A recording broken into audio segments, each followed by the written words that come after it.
Hi Flat Earthers, this is Zach. Well, NSA can track you by using 3-cell towers. Your location can be tracked fairly accurately by someone who is measuring your triangulated points among the 3-cell towers. Now my point is, why don't we use the same techniques to locate and track the sun? Of course we don't have cell towers, but we got something similar. Sun rays, in other words, elevation angles. We can do this either on a ball or on a flat ground. But in this video, I'm just going to show you how to track the sun on the flat ground only. So if you are a globe believer, this video is not for you, so don't waste your time watching it. I'm telling you. Flat Earthers, there is a way to make a real flat Earth model based on reality. If we do this perfectly, no one will ever be able to debunk us. So in this video, I'm going to show you a few things. How to locate the sun, how to measure the distance to the sun, how to draw the path of the sun, and how to measure the speed of the sun. Tracing the sun can help us know a lot of things, and the most important thing that we should start with is make an accurate flat Earth map. No, it's not impossible. We just need to help each other. But we will talk about this in the future. And don't worry, I'm not going to reject the flat Earth just because I can't draw the flat Earth map. It's like a puzzle to me, and I am a big fan of puzzles. Now to cut to the chase, let me show you a little experiments I made at home to make sure that my idea really works. But before I show you the real experiment, let me explain it to you. So what I did was measure the distance between the lamp and the ground using the elevation angles of 3 points and also the distances between them. I should have used the compass to know the direction of the lamp, but I didn't, because it's going to be really complicated and not precise enough to measure long distances like the distance to the sun from 3 far countries. Yet, we're going to need people with a compass in every place on this earth to draw an accurate flat earth map. And I'm going to talk about this in another video. Now let's go back to the experiment. So if we are going to draw this in AutoCAD, and all we have is distances between 3 points and elevation angles, then we need to invent something to replace the compass. And I got a pretty good idea. So these are the 3 points, A, B, and C. I'm gonna need to place 3 objects on each point to get the shadows and to measure the elevation angles. And I'm gonna measure the distances between these 3 points. Now this line should go to the lamp, but in AutoCAD we're not going to know the direction of the shadow, so what I'm going to do is draw a circle with the radius of this shadow, and I'm going to do the same thing with the other objects. Now any line I draw from the circles to the top of the objects can take us to the lamp, but to locate it we're going to have to draw like millions of lines from these circles, and 3 of these lines will intersect in one point, and that point is going to be the lamp. But to avoid drawing millions of lines, I'm going to draw a shape like this, but in AutoCAD it will look like this, and you will understand this better when you see it in AutoCAD. Just stay with me. Okay, now let's do the experiment. Here we go. Let's switch on the light so you can see it better.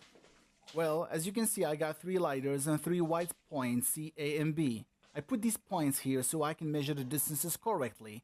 And I have already done that, so I'm just showing you how I did it so you can understand what I'm going to do later. Well, I'm going to use the distances between the lighters and the shadows to get the angles of elevation. I'm actually going to take all the measurements and represent them all in AutoCAD except the altitude of the lamp, which I'm going to try to locate by the elevation angles only.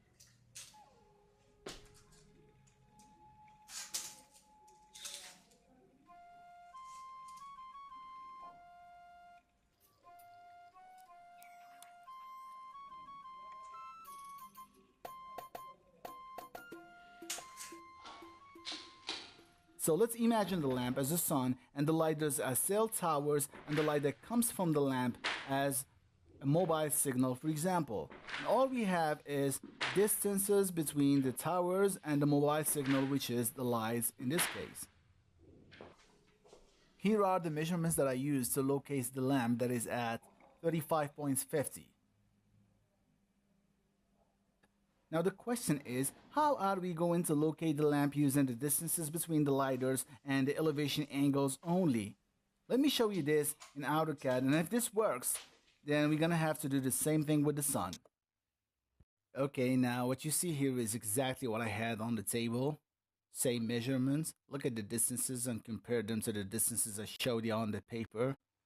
I'm gonna do this as slowly as possible so you guys can follow me, okay? So please pay attention here because I'll be doing this faster when we start to measure the distance to the sun on the world map. So these are the lighters.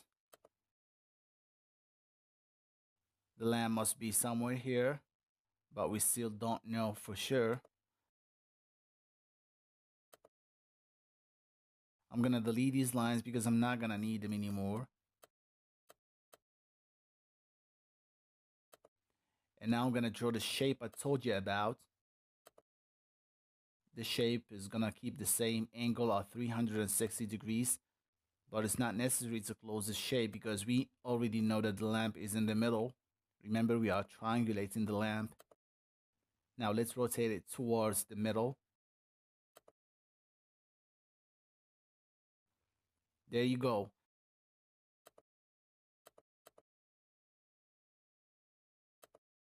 Now I'm gonna stretch it out a little bit just in case.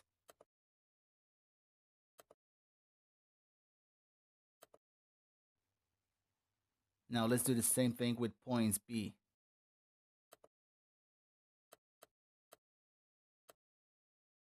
There you go.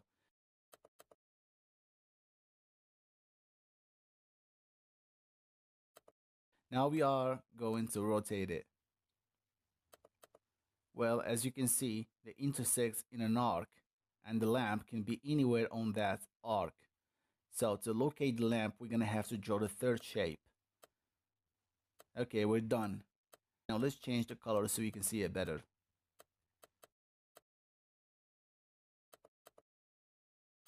You see, they intersect in one point, so that point is the lamp. Now I am going to draw a little sphere there. Let's say it is the lamp. There you go. That's our lamp. Now, all we gotta do is measure the distance from the lamp to the ground and compare it with the one I measured live. So the exact distance is 35.44 and the expected distance was 35.50 approximately. And this little difference wouldn't have existed if I'd measured the distance from the table to the center of the lamp and not to the shade holder, because the lines go to the center and not to the shade holder.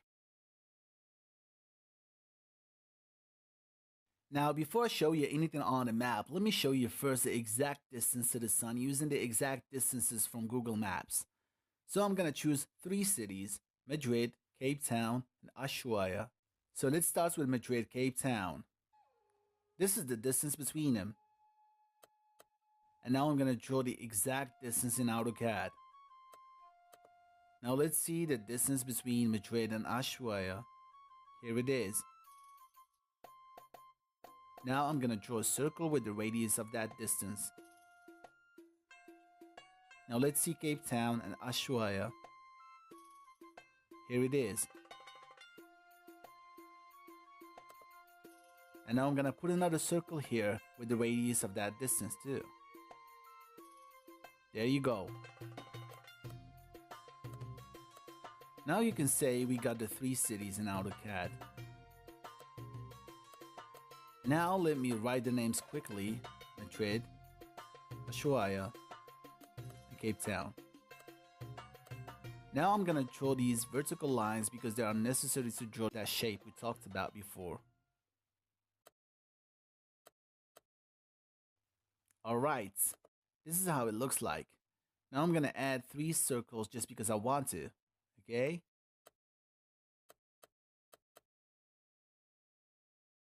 And now I want you to check this out. Do you see that? That is the altitude of the sun, or the solar elevation angle. And that is exactly what we're gonna draw in AutoCAD to locate the sun. And by the way, I'm going to do this on the cylindrical projection map, so just keep watching, okay? So this is Cape Town, and I'm gonna change the time to 2 p.m. Madrid time, 3 p.m. in Cape Town. So the angle of elevation is 57.86 degrees. Now I'm gonna go ahead and draw this angle in AutoCAD, 57.86 degrees.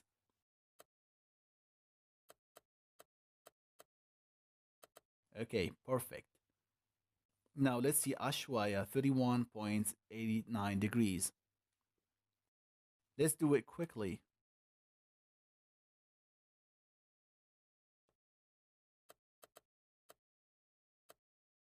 That's perfect. Now let's see Madrid.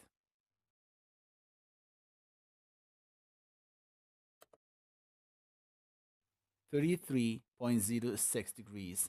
Okay, cool. Now it's time to draw that shape that I like very much. I'm doing it quickly, but you can play in slow motion so you can see it better. As I told you before, this shape is just to replace the compass and the azimuth, and to me this is more precise and easier to do.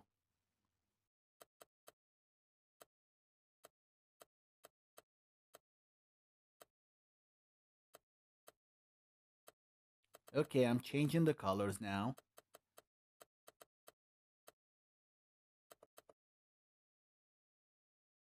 Now that is the location of the sun. I'm gonna draw a little ball there, and I'm gonna give it like 34 miles in radius just to see how small it's gonna look like in comparison with the Earth. And now let's measure the distance from the sun to the ground.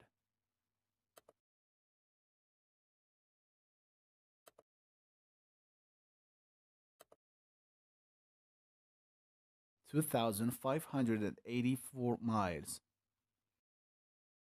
So if the distances between Madrid, Ushuaia, and Cape Town are correct, then the distance to the sun is correct too.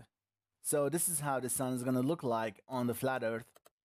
Now let's open the flat Earth map in AutoCAD and see if you can work on it or choose a cylindrical projection. Here it is. I tried to make the distance between Madrid and Cape Town as correct as possible. As you can see, it's almost the same. But there is a problem here. If we measure the distance from Cape Town to Ushuaia, the distance will be completely exaggerated. So we can't work on it. Let's see the distance from Madrid, Ushuaia. I'm pretty sure we will get an exaggerated distance too. Here it is. So, no, we can't work on this map. But we can work on this one for the moment until we get an accurate flat Earth map. So I put a vertical line on the center of each city as usual. Well, I think you already noticed that the lines don't look exactly on the right places. But don't worry about that. That is just a graphic problem. I promise. Everything is on the right place and everything gets organized once I zoom in. You see that? It's right in the center of Cape Town. The same thing in Ushuaia and Madrid. Let's take a look at Madrid too. Now let me show you that the distance from Madrid to Ushuaia is not correct. And we already know that, okay? We know that this map is not accurate. The only correct distance is from Madrid to Cape Town. Now let's start measuring the sun. So this is the altitude of the sun in Madrid, 33.06.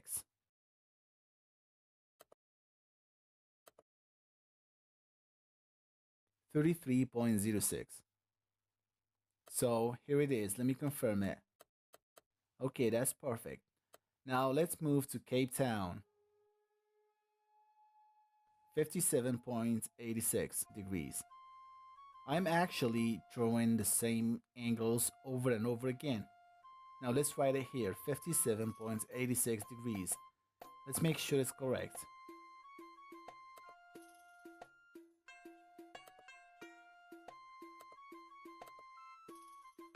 Okay, perfect.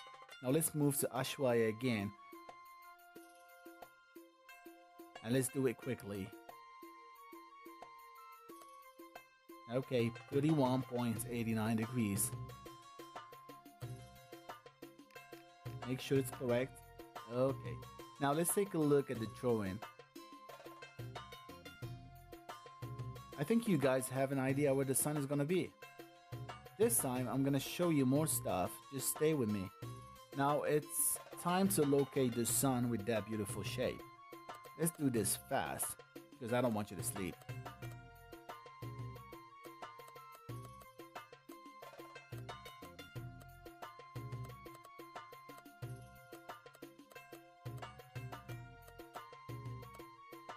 Okay, now let's change the colors.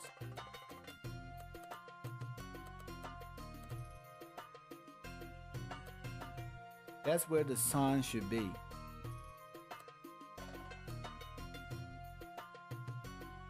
Now I'm gonna delete these shapes to see how small the sun would look like.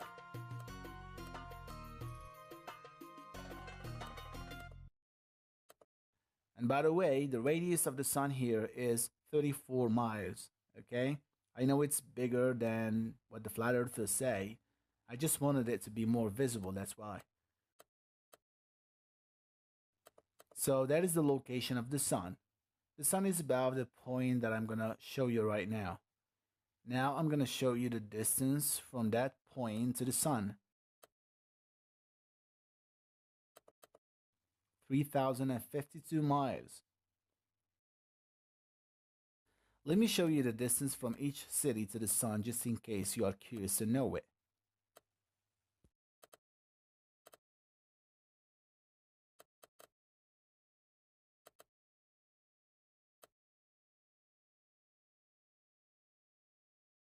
So this is how we triangulate the sun and the moon and inner lights in the sky. Now I'm going to show you how to draw the path of the sun and how to measure its speed. What we're going to do now is change the time from 2 p.m. to 3 p.m. Spain time, but we're not going to change the date. We just want to see where the sun is going to be after 1 hour. So the altitude in Ushuaia is 39.65 degrees. So I'm going to write it here, 39.65.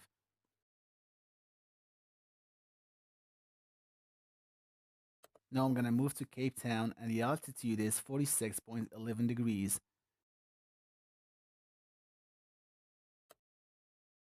Let's draw the angle here, 46.11 degrees.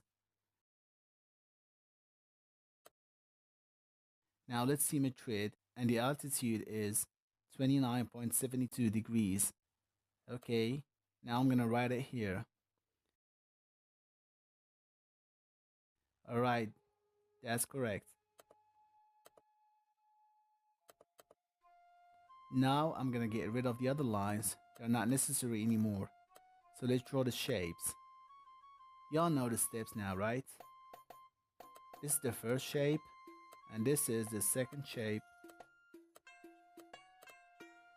And here is the third one. Alright.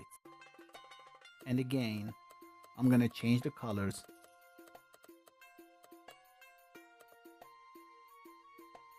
And now I'm going to create a ball as big as the other one, 34 miles in radius. And again, I'm just going to delete all the unnecessary lines. So this is what we got as expected. Can you see the second sun? Now I'm going to do the same thing as before to see its location on the ground. And now I'm going to draw a line from that point to the sun.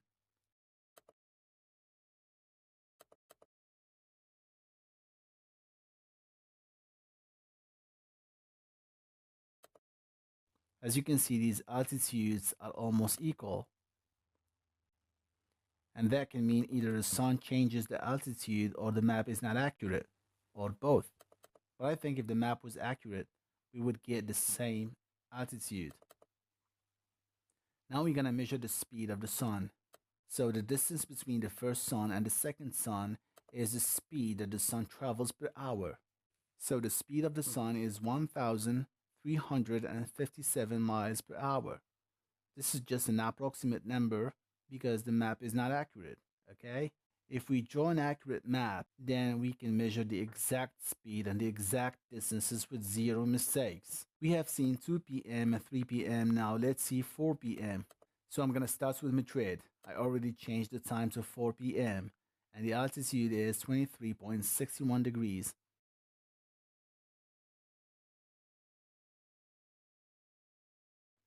Now let's move to Cape Town and the altitude is 33.78 degrees.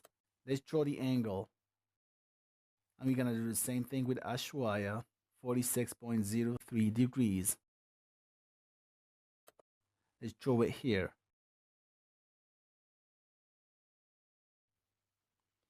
And as always, we have to draw that beautiful shape.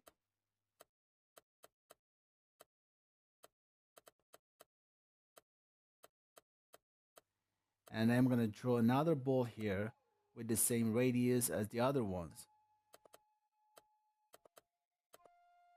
And now we're going to get rid of the unnecessary lines. And now let's see its position on the earth.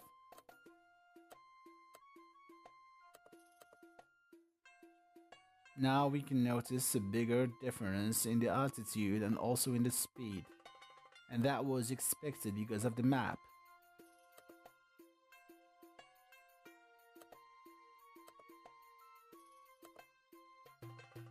So as you can see, we can perfectly draw the path of the sun and measure the distance of every single light in the sky using this powerful and incredible software.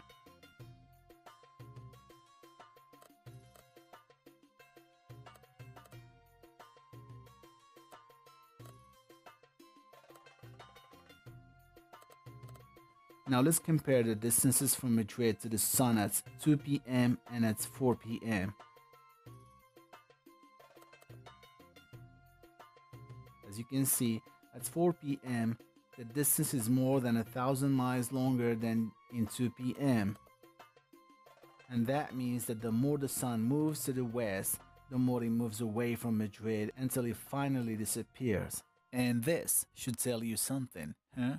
So this is how I measure the distance to the sun, and this is how I'm gonna make an accurate flat earth map. The way we triangulate the sun from 3 cities on the earth is the same way we are going to triangulate a city from 3 lights in the sky, or from 3 positions of the sun. And in my next videos, I'm gonna explain this better because I'm gonna need a lot of help from everyone, especially graphic designers, architects, professional video makers, and even painters. So anyone who can have a better idea how to draw a real flat earth map, please send me a message to this email.